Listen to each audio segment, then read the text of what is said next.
नमस्कार।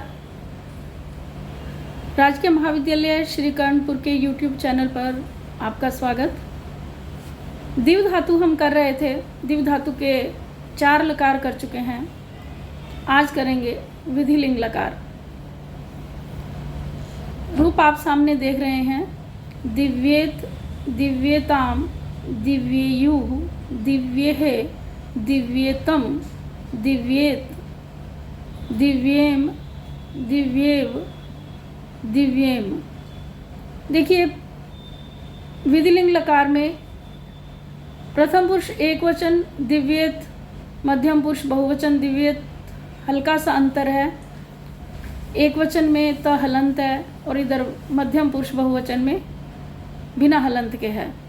तो ये हर धातु के लकार में आपको देखने को मिलेगा। हर रूप सिद्धि में आप देखोगे विधिलिंग लकार की।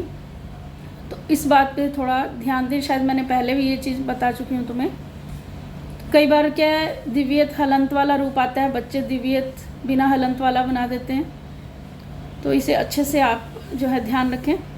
चलिए एक वचन करते हैं। पहले प्रथम पुरुष एक वचन दिव्येत। दिव धातु है आपके पास।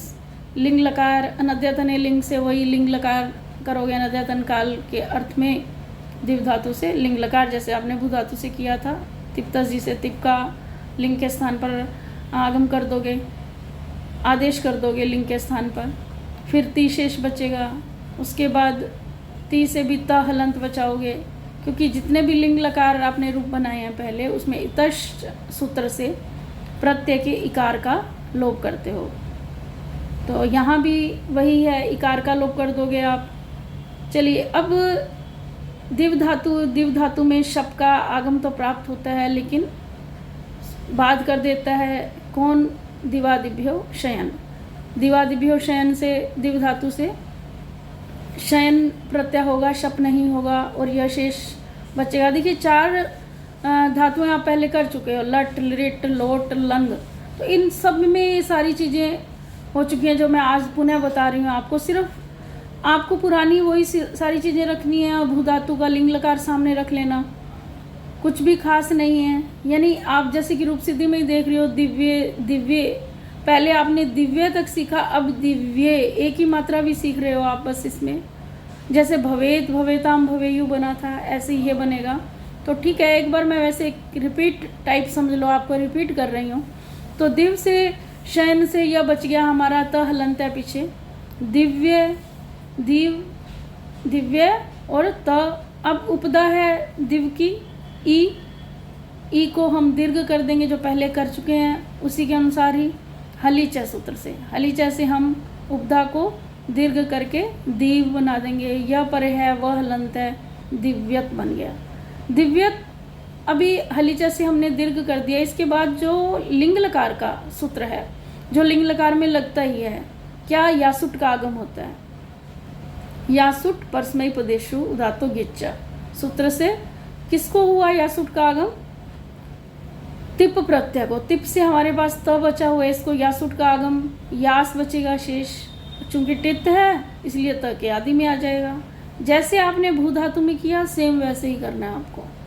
तो ठीक है, दिव्य, यास और त। दिव्य ई हलीचा से दीर्घ कर चुके, दीव, और यह कहाँ किसका है? शयन का।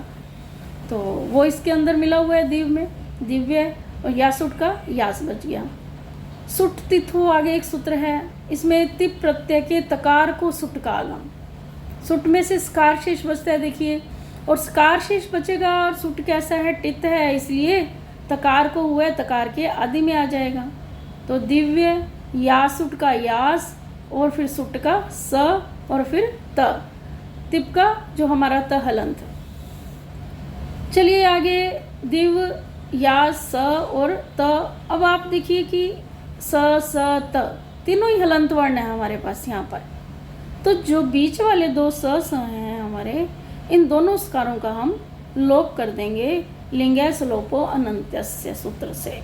अनंत्य का जो अंतिम में नहीं है, लिंग लकार में, लिंग लकार में जो अंतिम में नहीं है, ऐसे स लोपो स्कार का लोप हो जाता है।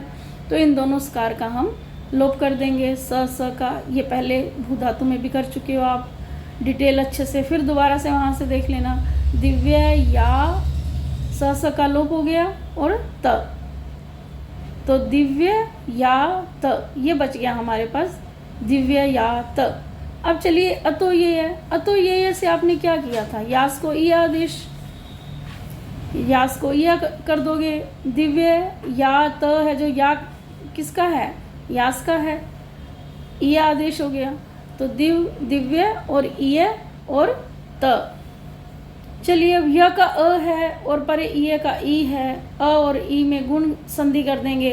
गुण संधि का सूत्र है आद गुण है। डिटेल में लिखना है आपको, मैंने एक हिंट मात्र लिखे हैं ताकि ये, चूँकि आपको पहले किए हुए हैं तो आप इसे लेकिन रजिस्टर में डिटेल में लिखोगे ताकि ये आपको पूरे अच्छे से याद हो जाएं सदा सदा के लिए। तो अ और ई ए हो गए, दिव्य बन गया, यह हलंत बच गया बीच में से और त हलंत बच गया। लिए अब है लोपोव्योरवली। लोपोव्योरवली से क्या था कि वल परे होने पर व और य का लोप, यहाँ वल त परे है इसलिए य का लोप हो जाएगा। तो दिव्येत, दिव्येत रूप आपका बन जाएगा। दिव्येत ही आपने बनाना है।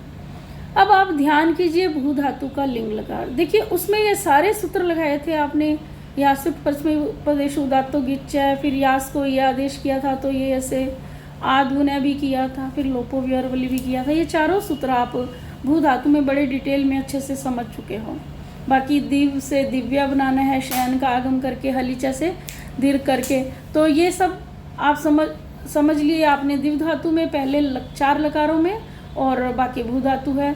तो इस तरह से हमारा ये दिव्यत रूप सिद्ध हो गया। दिव्यताम, देखो दिव्य मैंने यहाँ से स्टार्ट किया, अब दिव्यताम को दिव्य से किया है, दिव्य तक आपको बनाना आ गया है। दिव, दी बड़ी हलीचा से हुई और ये किसका, या शयन का, और फिर आद गुणे से गुण हुआ तो दिव्य बना। तस हमारा पीछे प्रत्यय है, तस को ताम आदेश कर देंगे। तस को ताम आदेश, तस थस थ मिपाम ताम तम ताम है, वही आपका जो है पुराना सूत्र जो गित लकारों में लगता है। तो दिव्य ताम हो गया। दिव्ययु, दिव्य है आपके पास, यास है या सुट का, ठीक है, और सुट का स है और परे है झी प्रत्यय। अब झी प्रत्यय, झी को जुस आदेश कर दोगे, झेर जुस से, ये भी आप कर चुके हो, भवेयु बना था वहाँ पर, वहाँ से देख लीजिए। तो स के बाद उस, जुस से उस निकल गया, ज जकार की संज्ञा हो गई, चुटू सूत्र से तसे लोपे से लोप, उस, ये पहले डिटेल में किया हुआ है। चलिए आगे स्कार का लोप कर देंगे, अब दोनों स का लोप कर देंगे, लिंगस लोपन अंत्यस्य से ऊपर जैसे किया, दिव्य या और उस, अतो ये से यास को ये आदेश कर दिया, दिव्य ये और उस, फिर वही गुण कर दिया, दिव्य य, उस य का लोप कर दिया, दिव्य, ठीक है। य का लोप नहीं करना है आपको, यहाँ उस है परे, ऊ है परे, वल नहीं है परे, लोपोव्योरवली यहाँ नहीं लगेगा। तो क्या होगा, य का अ और ई दोनों को गुण होकर दिव्य, फिर य बच गया हमारे पास ई का, उसमें परे वाला उस मिल जाएगा, युस बन जाएगा, दिव्य युस, और स की आपकी विसर्ग है, वही 5 सूत्र विसर्ग बनाने के, सुप्तिगंतम पदम से खरबसाने और विसर्जनीय तक। चलिए मध्यम पुरुष एक वचन दिव्य है। दिव्य आपके पास होगा, यास होगा, सुट का स होगा और सिप का सी होगा।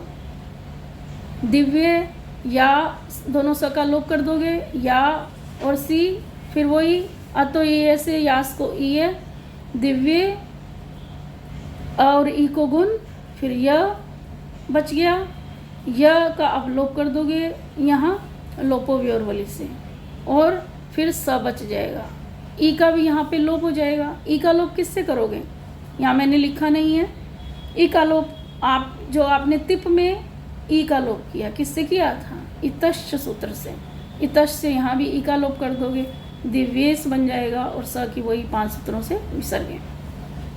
दिव्यतम, दिव्य तक बना लोगे, थस प्रत्यय होगा, थस को तम आदेश, तस थस थ मिपाम ताम तम ताम ऐसे, फिर दिव्येत, दिव्य, दिव्य है यहाँ थोड़ा दिख नहीं रहा है, दिव्येत ऊपर रूप लिखे हुए हैं, आप अच्छे से देख लेना। थ प्रत्यय है, की जगह पर त हो जाएगा, तस थस थ मिपाम ताम तम ताम है। दिव्येयम, यम है ये, दिव्य तक आप बना लोगे, ठीक है। फिर य आपका ये का बचा हुआ, और अम कहाँ से आया, देखिए यहाँ मिप प्रत्यय है आपका, मिप को अम आदेश करना है आपको। तस थस थ मिपाम ताम तम, तामे से मिप को अम हो गया, तो यह हलंत है आपका, इसमें अम जुड़ गया, दिव्येयम हो गया।